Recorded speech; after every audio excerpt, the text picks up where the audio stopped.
It's kind of fun watching those who've been part of the worship team not know whether they could leave or move. And Ryan, forgive me, but it reminded me of another occasion when you were up here and the choir came up and sang and you were like trapped, and so you actually slid in and sang with the choir, totally unrehearsed.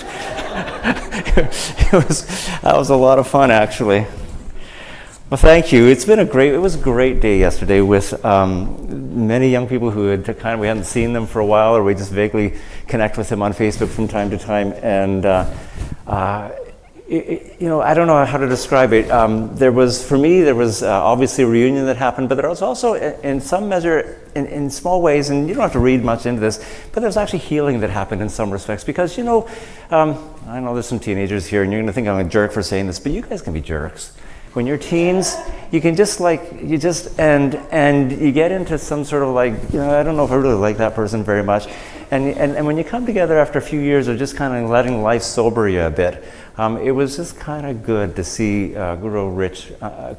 And I think you guys, I'm seeing a head shake. I think there was just a sense that this was just good to be together and to go. So then we went and we had a dinner, and we packed out a room at a local buffet, and it was a good night, and I'm glad for this morning. So as we move towards Easter, I have been following, it's not unique to me, a lot of pastors do this through the season of Lent. I've been letting my sermons be built off of some of the key or final phrases or words that Jesus offered up when he is ultimately hung on a cross. And that's a historical fact. That's not just a Bible story. There is all kinds of extra biblical things that tell us that there was a man named Jesus, and that because we know that crucifixion was a pretty typical form of capital punishment in that era, there's really no question outside of the church, certainly not inside the church, of whether Jesus actually was crucified. And the Bible gives us these accounts of things that he offered up and said or cried out. And so we've been following through them in these weeks. A couple of weeks ago when we got started, we heard him say, "Father, forgive them. They don't know what we're doing." They don't know what they're doing. And what we did, and you can see on the front there's a little poster that says forgiveness. I just asked a key question in that day, and I just said, who is that one that you have the most difficulty forgiving?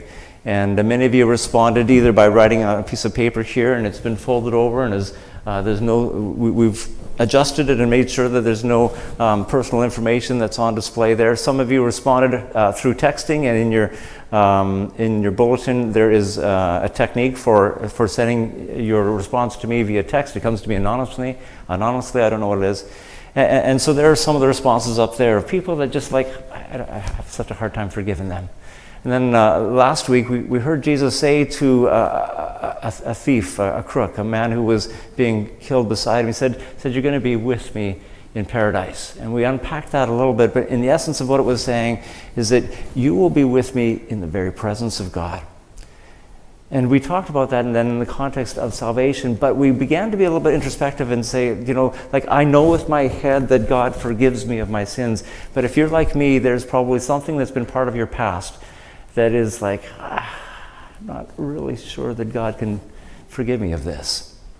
We know in our heads, but it kind of drags on us. Will he ever truly forgive me for what I've done? And there were a number of responses to that as well. And some of them came to me online. And again, I don't know who wrote them, but there were some pretty powerful responses. Today, we hear Jesus offer up some different words, and they're scary words. Because here's the reality of a man who is imminently going to die in this torturous death, hanging on a cross. And then he screams out to God and says, "Where'd you go? Why have you forsaken me?" And where I want you to think about this day as we work our way through the sermon is to answer this question. Do you ever feel utterly alone? So I want to begin today with that was kind of the introduction to the introduction. So I want to move to my introduction now. And it'll be a little bit long. And in fact, if you've been with me for the last little while, you know that I kind of keep going to these points over and over again because I want this church and I want my teaching to make sense and to actually be able to connect with some of the questions that are being asked these days. And so I want to answer for you a question that is this: why do I believe in God? Rather bold assertion. Science, for one thing. Science. I've come to the conviction that a belief in God, maybe not the God that I described to you, though I obviously have strong convictions about that, but that God is somehow part of this thing which we call the universe or creation, science. I have been trying as a layman to read and to understand the whole, what is referred to as cosmology, the origin of life and the foundations of the universe. And in the early 80s, what was called the inflation theory or the Big Bang theory has really dominated. I thought it was sooner. I thought I'd learned that in high school, but I graduated in 81, and so it probably was not even in play in the curriculum that I studied back then. But these days, the overwhelming majority of natural scientists accept the inflationary theory. There's a significant number who don't, but most of them do. And it goes something like this, that and we have to insert our words that don't actually fit. That before time, all that would become all that is existed. It's not a word that actually fits, but our brain works with it, in the form of something that was actually smaller than a grain of sand. And that something acted upon that. And when I say something, again, I'm forcing the language. Some influence caused for that to disrupt and begin to expand in a millionth of a second. Much of what we know burst forth out of that. And the reason that scientists believe that is not some fanciful, guess, but because a lot of the observations that they make about the universe and the whole process of trying to understand quantum mechanics and stuff like that, can you say the word? I don't know what I'm talking about, but I'll say those words. And the various observational studies that they've done can be made to make sense by understanding that that's how the known universe came forward. I'm okay with that. I really am, because of this. There is a philosophical question, and that's why science can't address it. Science addresses stuff, hard things. There's a philosophical question that asks, why? Why did it suddenly become unstable and explode forth? Something acted upon that. And so we know that there's something beyond the scientific explanation, and that's just using scientific method. I'm not being religious at this point. That is a reality. Science can't respond to that because we're talking about an energy or force or an influence that can't be defined by time or length or width or height or our dimensional reality. It's something outside of that, but it had to have had influence. The second thing that is scientific to me is just the very understanding that we exist in this incredibly beautiful symmetry of order. Like, scientists tell us that the margin between being able to live and not able to exist is so incredibly tight that there has to be some influence that not only disrupted that singularity and caused for the expansion and the emergence of the universe, but that something in fact has guided that process. Because you know what, if you go into when my sons were younger, or into my daughter's room now, and it's just been cleaned, and it's like pretty good. When I return in 2 hours, it's a mess. That actually is observably the known pattern of science, that from an orderly place, when something acts upon it, it becomes disordered.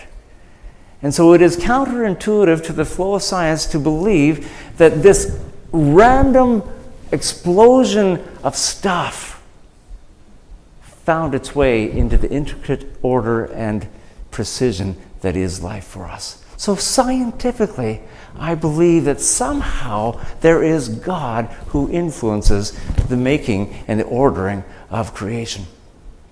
Philosophically, though, I kind of go there too, because you know what? I mean, this is all pretty hard and solid, and you see me and I see you and you hear me, and we can explain those by sound waves, and all of this stuff that is physical is incredible. But have you ever been in love? Sure you have. Have you ever been afraid? You You ever been angry? You ever been lonely? Today's language. Have you ever felt all alone? Like, what is emotion? What are feelings? When my mom died, almost 6 years ago, like, she'd been sick for a long time, like struggling, and she just kind of packed it in. She just wasn't going to fight anymore. So I flew out there, and I was with my brothers and sisters, and we spent some time. I actually had to leave and come home before she had breathed her last, but she was unconscious at that point, and I got a phone call a few days later. I hurt so bad because this other physical person out of whom I'd come,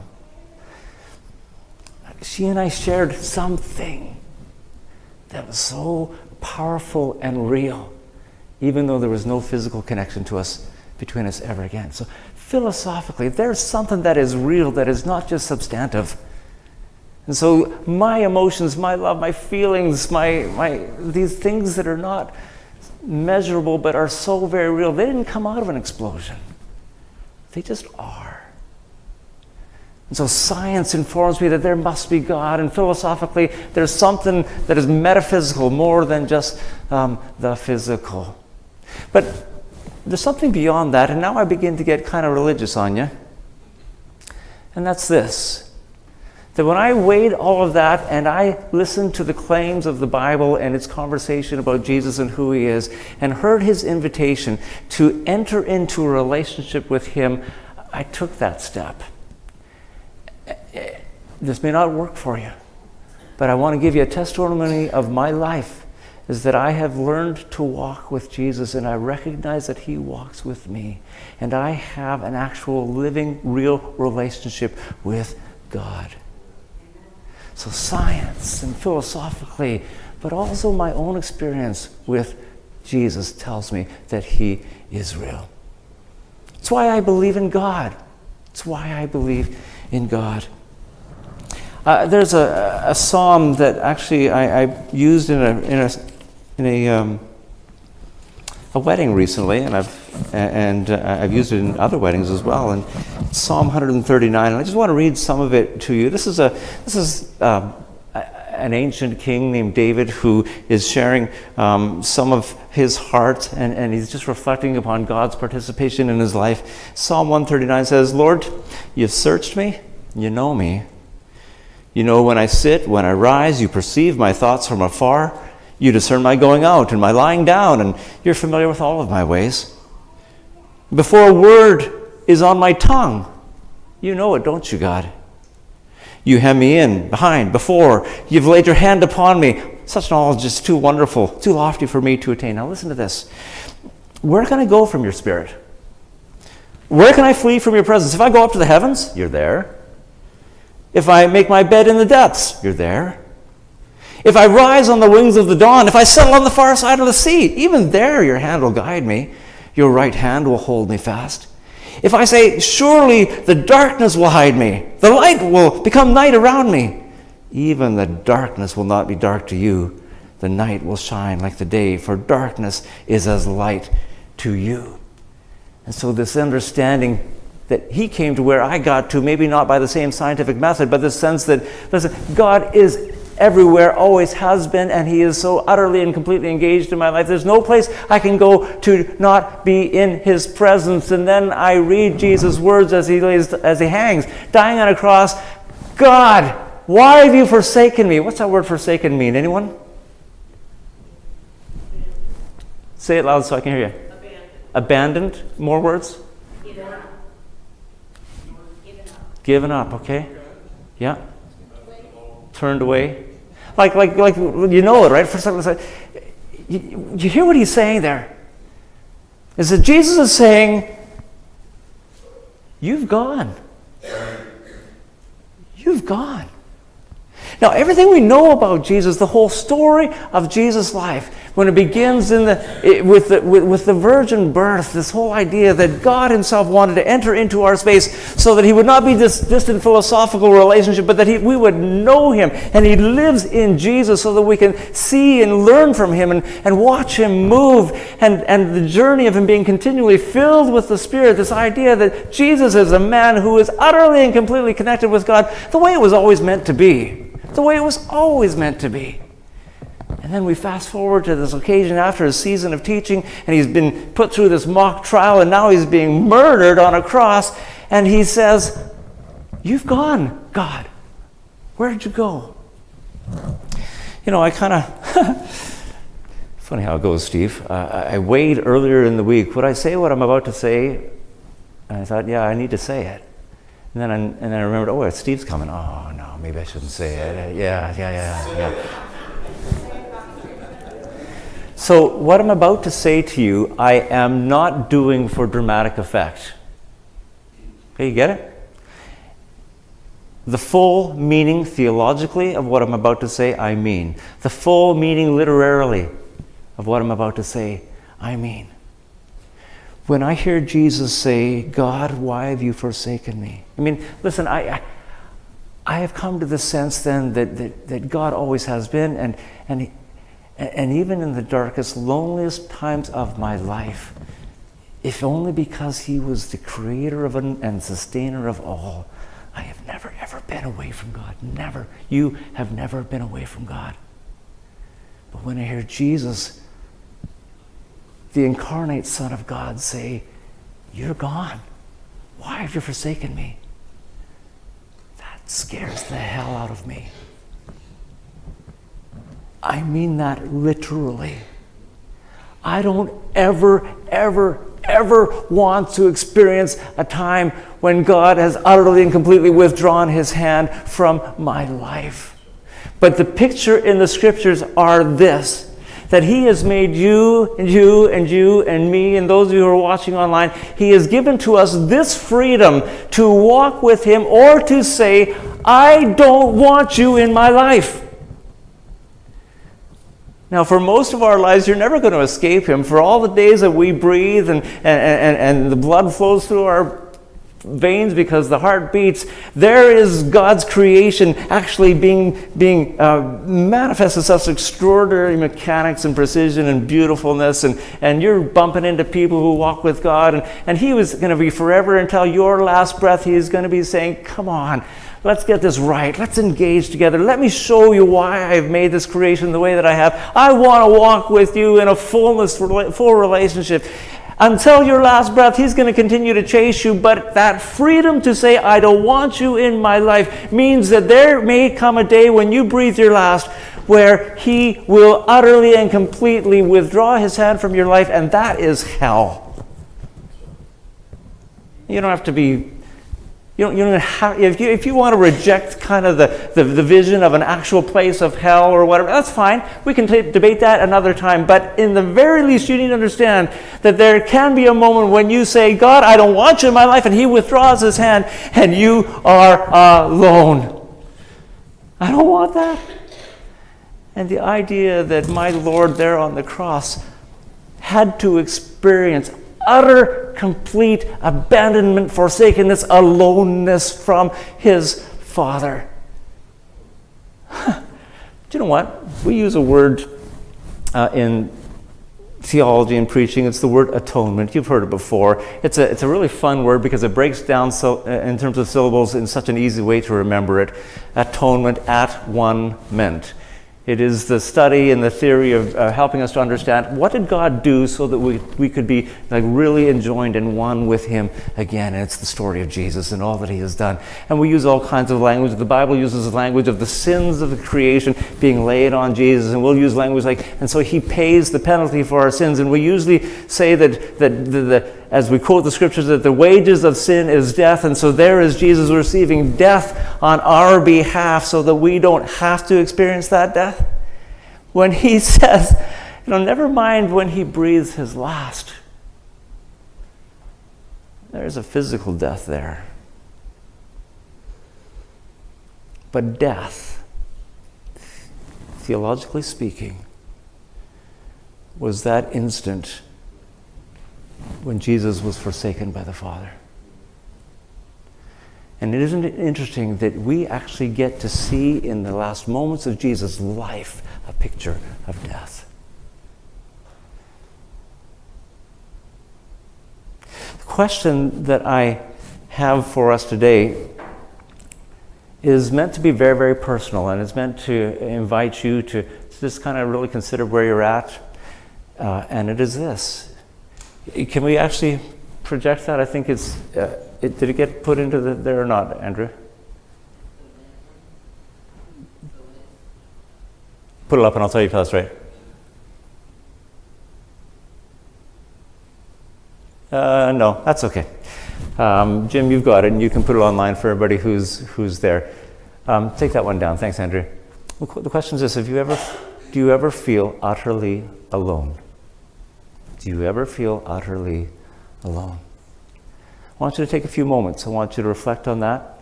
And if you would, please, I'd like you to come forward and just write down that circumstance where you feel alone. If you're online, you can go to polev.com and Brant Naz 266, I think it is, and that'll get you there. Or you can use your text, and it's there on the screen for you, or in the bulletin. There's a direction there for how you would text your response. But I just want to take a few moments, and I want to let you reflect upon an occasion when you feel utterly alone. And maybe if one of my musicians could come and make a little bit of music while we do that, that would be great.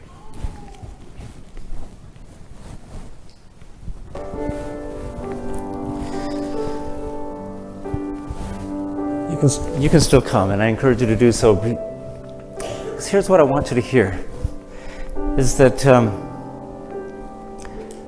I don't know your life, I don't know your situation, I don't know what you're struggling with, I don't know the sense of aloneness that you might be feeling right now.